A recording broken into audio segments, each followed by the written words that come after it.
Hello बच्चों, let's see the question. Find direction of induced current for a given cases where with respect to time and OB is observer.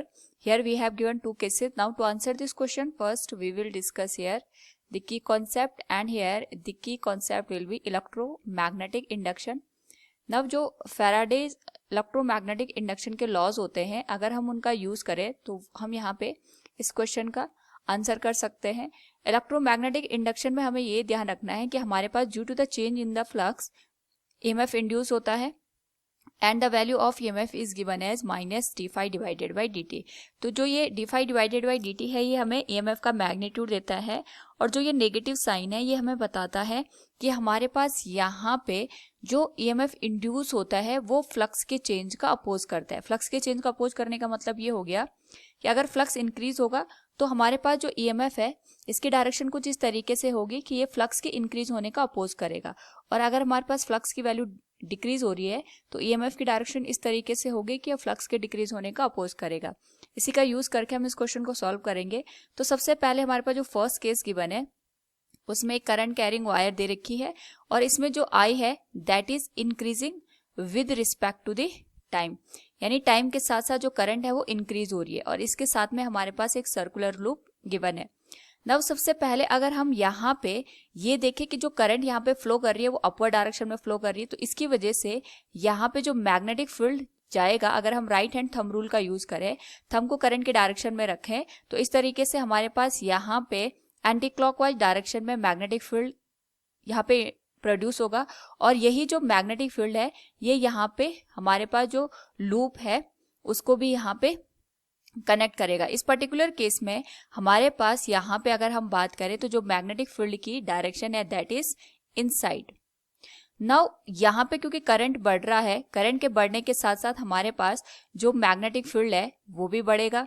Magnetic field बढ़ेगा तो हमारे पास जो flux की value है वो भी बढ़ेगी, यानी फ्लक्स की वैल्यू चेंज हो रही है. इसकी वजह से जो ईएमएफ है हमारे पास, अगर हम इसकी बात करें that will be given as d phi divided by d t, क्योंकि यहाँ पे हमारे पास फ्लक्स की वैल्यू इंक्रीज हो रही है, इसकी वजह से ईएमएफ यहाँ पे प्रोड्यूस होगा, और इस ईएमएफ की वजह से यहाँ पे हमारे पास जो करंट है वो इंड्यूस होगा, और इस इंड्यूस करंट की वजह से यहाँ पे हमारे पास जो मैग्नेटिक फील्ड प्रोड्यूस होगा इसकी जो डायरेक्शन होगी इस तरीके से होगी कि यहाँ पे जो ऑलरेडी मैग्नेटिक फील्ड हमारे पास दे रखा है उसका ये अपोज करेगा. इसी तरीके से हमें यहाँ पे करंट की डायरेक्शन पता चलती है, यानी जो इंड्यूस करंट है इसकी डायरेक्शन हमें इस तरीके से रखनी है कि यहाँ पे इसकी वजह से जो इंड्यूस्ड मैग्नेटिक फील्ड बनेगा वो जो ऑलरेडी हमारे पास मैग्नेटिक फील्ड यहाँ पे दे रखा है उसके इंक्रीज होने का अपोज करेगा, यानी जिस डायरेक्शन में यहाँ पे ये मैग्नेटिक फील्ड है उसके जस्ट अपोजिट डायरेक्शन में हमारे पास यहाँ पे इंड्यूस्ड मैग्नेटिक फील्ड जनरेट होगा. नाउ अगर इस केस को हम देखें तो हमारे पास जो मैग्नेटिक फील्ड है वो इनसाइड यहाँ पे दिखा रहा है due to the current carrying wire. तो हमारे पास जो इंड्यूस्ड मैग्नेटिक फील्ड होगा इसकी वजह से जो यहाँ पे मैग्नेटिक फील्ड को अगर हम कंसिडर करें, we can write induced magnetic field, इसकी जो डायरेक्शन होगी दैट विल बी आउटवर्ड. और अगर हम यहाँ पे लूप की बात करें, ये हमारे पास लूप दे रखा था, इसमें हमारे पास जो बाहर से मैग्नेटिक फील्ड जा रहा है उसकी जो डायरेक्शन है वो तो इनसाइड है, और यहाँ पे जो इंड्यूस की वजह से जो मैग्नेटिक फील्ड आई उसकी जो डायरेक्शन है वो आउटवर्ड होगी.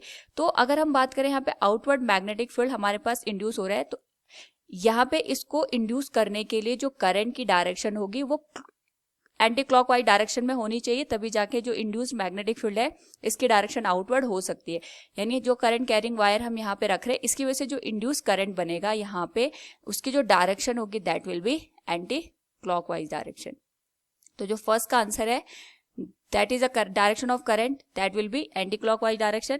सेकंड जो केस दे रखा है उसमें हमारे पास एक करंट कैरिंग वायर दे रखी है, और इसमें हमारे पास एक लूप दे रखा है, इसकी जो वेलोसिटी है ये राइट हैंड डायरेक्शन में मूव कर रहा है. नाउ इसमें भी अगर हम देखें तो हमारे पास जो मैग्नेटिक फील्ड की डायरेक्शन होगी we can say this is the direction of the magnetic field. ये हमारे पास यहाँ पे एंटी क्लॉकवाइज डायरेक्शन में मैग्नेटिक फील्ड प्रोड्यूस करेगा, तो जो बी की डायरेक्शन होगी जो लूप को यहाँ पे कवर कर रहा है that will be inside. Again ये मैग्नेटिक फील्ड यहाँ पे इनसाइड हमें देखने को मिलेगा. नाउ यहाँ पे क्योंकि जो हमारे पास लूप है वो करंट कैरिंग वायर से दूर जा रहा है, तो इसका मतलब यहाँ पे जो लूप होगा, लूप जिस भी मैग्नेटिक फील्ड को यहाँ पे कवर करेगा, इस मैग्नेटिक फील्ड की वैल्यू यहाँ पे रिड्यूस होगी। तो यानी मैग्नेटिक फील्ड रिड्यूस हो रहा है तो फ्लक्स की वैल्यू भी यहाँ पे कम होगी। फ्लक्स की वैल्यू कम होगी तो इसकी वजह से यहाँ पे जो ईएमएफ है वो इंड्यूस होगा, और यहाँ पे जो ईएमएफ की वजह से हमारे पास करंट बनेगी। We can write here induced current. इसकी डायरेक्शन कुछ इस तरीके से होगी कि ये यहाँ पे जो ऑलरेडी मैग्नेटिक फील्ड है, जो कि यहाँ पे इनसाइड हमें दिखा रखा है, उसके कम होने का यहाँ पे अपोज करेगी। कम होने का अपोज इस तरीके से कर सकती है कि इस इंड्यूस करंट की वजह से जो मैग्नेटिक फील्ड यहाँ पे बनेगा, इसकी जो डायरेक्शन होगी ये सेम होगी जो कि हमारे पास ऑलरेडी मैग्नेटिक फील्ड गिवन है।